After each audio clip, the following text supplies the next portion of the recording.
Warahmatullahi warahmatullahi wabarakatuh. wabarakatuh. Bismillah, alhamdulillah.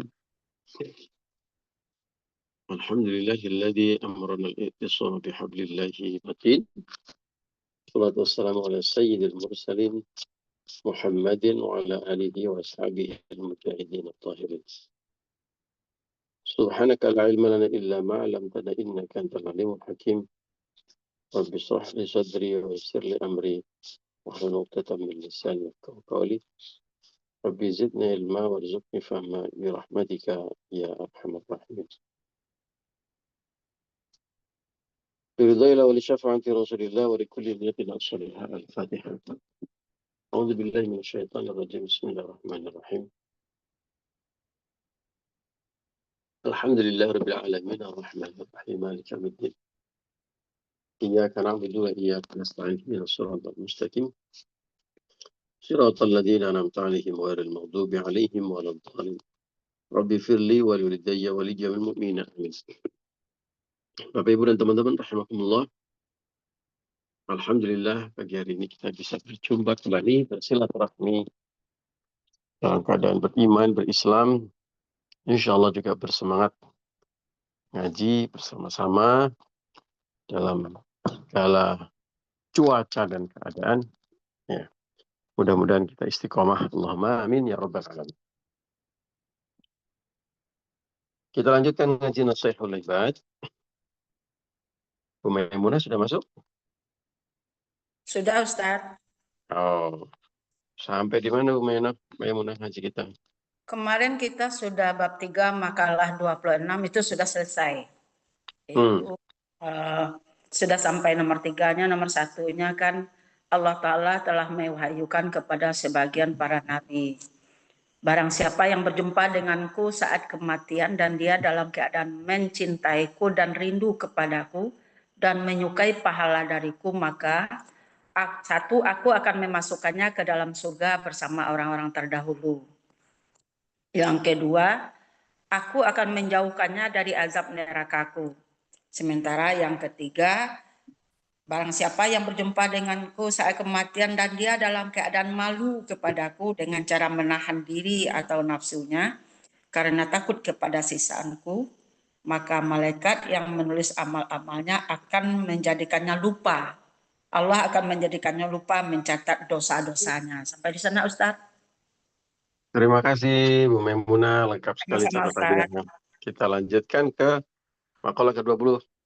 7. A'udzu billahi minasyaitonir rajim. Bismillahirrahmanirrahim. Wal maqalatus sabi'atu wal 20, inilah makalah ke-27. An Abdullah bin Mas'ud radhiyallahu an, dari Abdullah bin Mas'ud radhiyallahu an. Kita tahu sahabat Abdullah bin Mas'ud adalah salah satu sahabat yang disebut oleh Rasulullah sebagai sahabat yang alim, ya, yang pintar menguasai ilmu, terutama ilmu tafsir.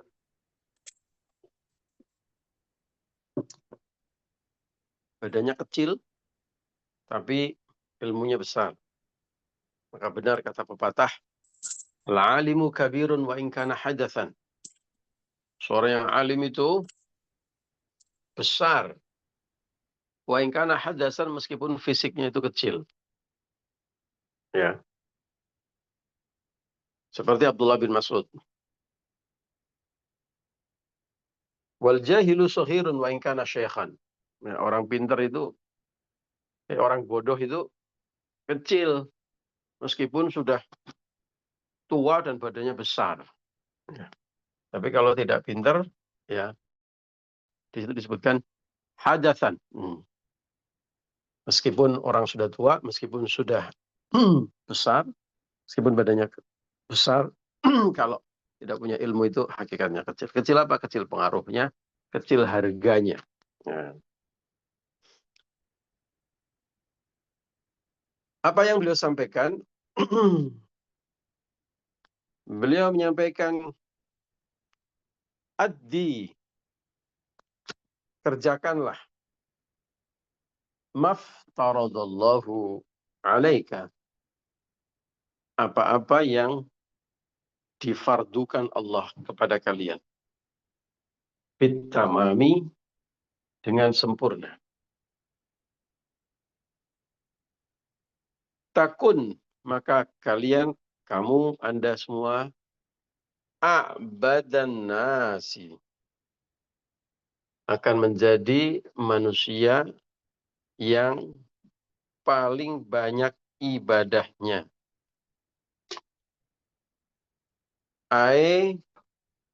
Maksudnya adalah tasir aktsarun nasi ibadatan, akan menjadi manusia yang paling banyak ibadahnya. Bapak Ibu dan teman-teman rahimakumullah,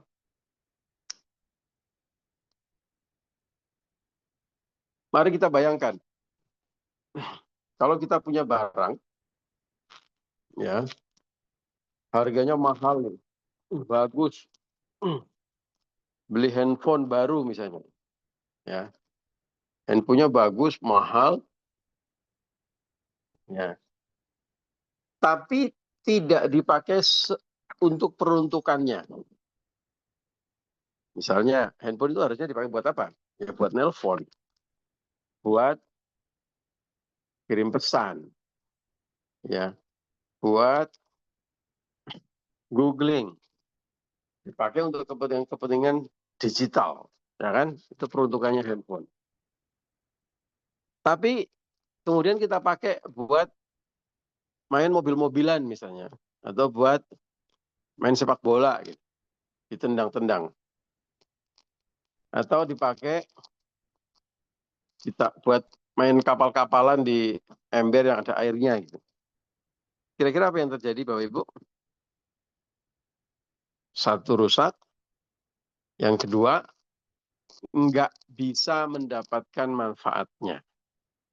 Beli mahal-mahal, ya, cuma buat mainan kapal-kapalan, dimasukin ke dalam ember yang ada airnya, pasti langsung rusak. Dan kita nggak bisa dapat manfaatnya, padahal harganya mahal.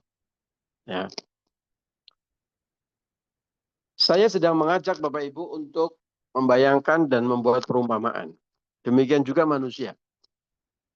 Manusia itu kalau hidup tidak sesuai dengan tujuan diciptakannya dia sebagai manusia, pasti yang ada hanya ada dua. Satu, rusak. Yang kedua, tidak bisa mencapai tujuan penciptaannya. Semahal apapun, sehebat apapun orang itu secara fisik misalnya, ya, atau secara duniawi, kalau dia tidak menjalankan tugas, tidak melakukan apa yang harus dilakukan sesuai dengan tujuan pembuatannya, purpose-nya, ya, maka dia tidak ada harganya, bahkan rusak, dan tidak bisa mencapai tujuan penciptaannya. Sepakat ya sampai di sini ya? Ya. Lalu apa dong tujuannya manusia diciptakan? Wama khalaqtul jinna wal insa illa liya'budun. Manusia itu diciptakan oleh Allah, manusia, jin. Kalimatnya bahkan negasi konfirmasi. Wama khalaqtul jinna wal insa. Ingat pelajaran bahasa Arab, kalau pakai konsep negasi konfirmasi itu artinya menyangatkan. Negasi konfirmasi itu negatif dulu, baru positif. Meniadakan dulu, baru positif. Seperti dalam kalimat syahadat kita. Asyhadu, aku bersaksi, an la ilaha illallah. La ilaha, tidak ada Tuhan. Negatif dulu kan? Tidak ada Tuhan. Ya, tidak langsung aku bersaksi Allah Tuhanku, tidak. Tapi aku bersaksi tidak ada Tuhan. Illallah. Nah, baru positifnya. Kecuali Allah. Nah, bahasa Arab itu khas banget. Kalau pakai negasi konfirmasi itu artinya menyangatkan. Kita jarang menemukan konsep bahasa seperti itu dalam bahasa-bahasa lain. Ya, kita kalau dalam bahasa Indonesia ya, kalau ngomong sangat ya, saya sangat-sangat percaya bahwa Tuhan adalah Tuhan. Itu kan pakai gitu kan. Ya. Kalau bahasa Arab lebih ekstrim lagi, tidak ada Tuhan kecuali Allah. Nah, dalam konteks Ayat tadi juga sama, negasi dulu baru konfirmasi. La ilaha wa ma khalaqtul jinna. Aku tidak akan menciptakan jin dan manusia. Tidak akan menciptakan jin dan manusia. Artinya sungguh-sungguh disangatkan oleh Allah. Nggak akan kita ada, nggak akan kita diciptakan. Kecuali illa liya'budun. Kecuali untuk beribadah kepada Allah. Nah, itu purpose kita sebagai manusia. Kita ada karena diperintahkan Allah untuk beribadah. Kalau kita tidak beribadah, ya berarti kita tidak layak ada. Ya, kita tidak layak hidup. Allah tidak menciptakan kita kecuali untuk ibadah. Ya, sama tadi seperti handphone mahal-mahal tapi dipakai buat main bola, tendang-tendangan. Ya pasti rusak dan kita nggak bisa dapat manfaatnya sebagai handphone. Sama dengan manusia. Manusia diciptakan oleh Allah fi ahsani taqwim, dalam bentuk ciptaan yang terbaik. Kok tidak beribadah? Berarti dia tidak ada harganya sebagai manusia. Tidak layak disebut sebagai manusia hidup. Kayak zombie. Ya. Mayat hidup. Ya, hidup tapi seperti mayat. Nggak ada gunanya. Ya. Bahkan rusak. Yang nggak mencapai tujuannya bahkan rusak. Rusak dan bikin rusak. Itulah manusia kalau tidak beribadah. Nah, pagi hari ini kita belajar suatu makalah yang memotivasi kita untuk menjadi manusia terbaik. Ya. Siapa manusia terbaik? Yang tentu purpose-nya maksimal. Tujuan kita diciptakan hidup itu bisa dijalankan secara maksimal. Nah, sama dengan tadi kalau ada handphone, kita beli mahal, itu kalau berfungsi maksimal, kalau feature-nya banyak dan benefit-nya banyak. Oh bisa ini, bisa itu, kan begitu kan. Nah maka manusia itu karena tujuannya adalah ibadah, semakin banyak ibadahnya maka dia semakin berharga sebagai manusia. Semakin tidak menjalankan ibadah, berarti semakin tidak ada harganya. Ya, tidak layak dia hidup sebagai manusia. Nah, sekarang bagaimana caranya dihitung sebagai orang yang ibadahnya paling banyak? Abdullah bin Mas'ud radhiyallahu an memberikan tipsnya. Ya, apa tipsnya? Kerjakan yang telah difardukan oleh Allah secara sempurna. Itu cara menjadi manusia yang paling hebat karena ibadahnya paling banyak. Otomatis akan menjadi manusia yang ibadahnya paling banyak kalau bisa kalau bisa menjalankan apa yang diperintahkan Allah dengan sempurna. Jadi, Bapak Ibu dan teman-teman rahimakumullah, acuannya itu sangat clear. Apa yang diperintahkan Allah, kerjakan dengan sempurna. Apa yang dilarang oleh Allah, jauhi dengan sempurna. Tanpa banyak berdiskusi dan tanpa banyak nanya. Nah, Rasulullah pernah mengingatkan, ya. Rasulullah suatu saat pernah mengingatkan kita, mana haitukum anhu fajtanibu. Apa yang dilarang oleh Allah jauhi. Wa ma amartukum bihi fa'tu mastata'tum. Fa'tu minhu mastata'tum. Apa yang diperintahkan oleh Allah kerjakan. Mastata'tum. Semaksimal mungkin kita bisa. Ya. Fa innama ahlakal ladzina min qablikum, sesungguhnya rusaknya umat-umat sebelum kalian, sebelum kita semuanya ini umat-umat terdahulu adalah kathratu masailihim. Terlalu banyak nanya, ya. Wahtilafuhum ala anbiyaihim, dan rewel, ya, komplain, menyelisihi nabi-nabi mereka. Nah, panduannya jelas dalam hal perintah dan larangan Allah. Pokoknya gampang. Apa yang diperintahkan, jauhi. Apa yang diperintahkan, kerjakan. Balik, ya. Apa yang dilarang, jauhi. Nggak usah banyak bertanya. Nggak usah, kalau begini bagaimana? Kalau begitu bagaimana? Saya begini. Ya udah, pokoknya yang dilarang, jauhi. Ya. Yang diperintahkan, kerjakan semaksimal mungkin kita bisa. Waduh, tapi kan saya belum mampu haji. Jadi gimana dong? Saya nggak wajib haji. Nggak usah banyak komplain, nggak usah banyak rewel, nggak usah banyak bertanya. Perintah haji, ya udah kita kerjakan semaksimal mungkin. Caranya bagaimana? Nabung, minimal punya niat yang kuat, punya semangat, kan begitu. Ya. Sholat, aduh saya lagi dalam perjalanan. Allah menciptakan mekanisme. Bagaimana kita sholat dalam perjalanan. Ya. Puasa, saya lagi sakit. Mampu nggak? Kalau nggak mampu, ada mekanismenya. Ya kan? Orang sholat itu mampu berdiri ya berdiri, tidak mampu berdiri ya duduk, tidak mampu duduk ya bisa tiduran, bahkan dalam keadaan tiduran nggak bisa ngapa-ngapain masih bisa pakai kode isyarat mata. Jadi yang penting itu semangat dan kemauan, perintah jalankan, larangan jauhi. Nggak usah banyak alasan. Udah kuncinya begitu. Nah, kalau kita bisa menjalankan sesuatu yang simple banget kan, yang simple dalam konsep maksudnya ya, ngerjainnya itu yang mungkin beda-beda. Nah, konsepnya simple banget ya. Jadi nggak terlalu banyak teori, nggak perlu banyak teori. Apa yang kita ketahui itu sebagai larangan jauhi, apa yang kita itu sebagai perintah kerjakan semampu kita, semaksimal mungkin, tanpa banyak berselisih, tanpa banyak debat, tanpa banyak nanya. Pokoknya semangatnya adalah semangat kita mengerjakan perintah Allah secara sempurna. Kalau kita bisa mengerjakan perintah Allah secara sempurna, maka secara otomatis akan menjadikan kita sebagai aktsarun nas ibadatan. Manusia yang paling banyak ibadahnya, dan kalau manusia yang paling banyak ibadahnya, otomatis ini manusia yang paling bagus dan lengkap feature-nya, manusia yang paling banyak benefit-nya, paling berkualitas. Produk manusia yang paling berkualitas karena paling banyak mencapai tujuan penciptaan.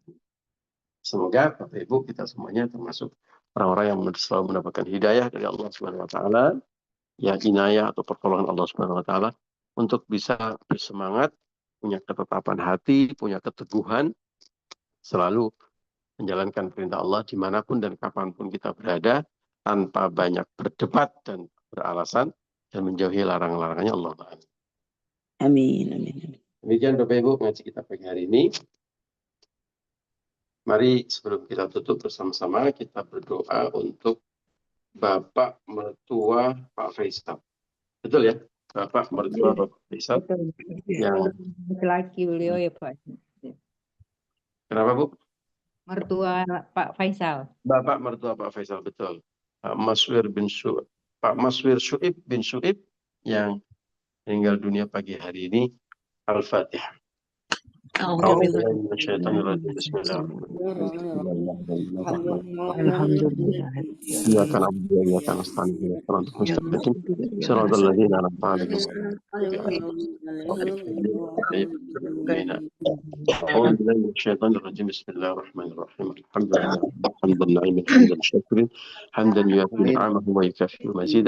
Ya Rabbana lakal hamdu kama yanbaghi li jalalika wa 'azimika sultanik. Amin. اللهم انا نحمدك ونستعينك ونستهدي ونستغفرك ونتوب اليك ونؤمن بك ونتوكل عليك ونسمي عليك خير كله نشكرك ولا نكفرك. Amin. اللهم اياك نعبد ولك نصلي ونسجد ولك نسأل ونحفد نرجو رحمتك ونخشى عذابك ان عذابك جدا من الغفار الرحيم. اللهم اغفر لنا ذنوبنا وخطايانا كلها، آباءنا وأمهاتنا وأستاذنا ومشايخنا ومشايخنا خصوصا إلى أرواح Bapak Maswir Syuib bin Syuib. اللهم اغفر له وارحمه وعافيه واعف عنه. اللهم اغفر له وارحمه وعافيه واعف عنه.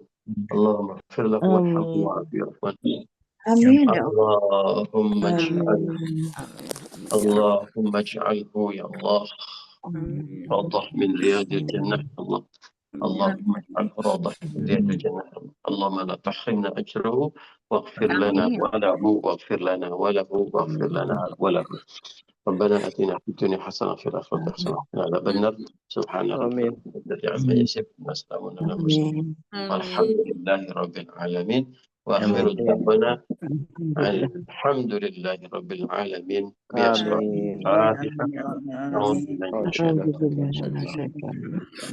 Alhamdulillah. إياك نعبد وإياك نستعين اهدنا الصراط المستقيم صراط الذين أنعمت عليهم.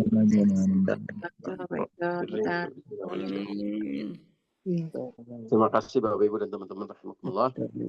Mari kita tutup dengan bacaan hamdalah dan doa kafaratul majelis. Alhamdulillahirabbil alamin. Subhanaka wa bihamdika asyhadu an la ilaha illa anta astaghfiruka wa atubu ilaik. Sehat dan sukses semuanya Bapak Ibu. Amin. Terima kasih. Amin. Allahul muwaffiq ila aqwamit thoriq. Assalamualaikum warahmatullahi wabarakatuh.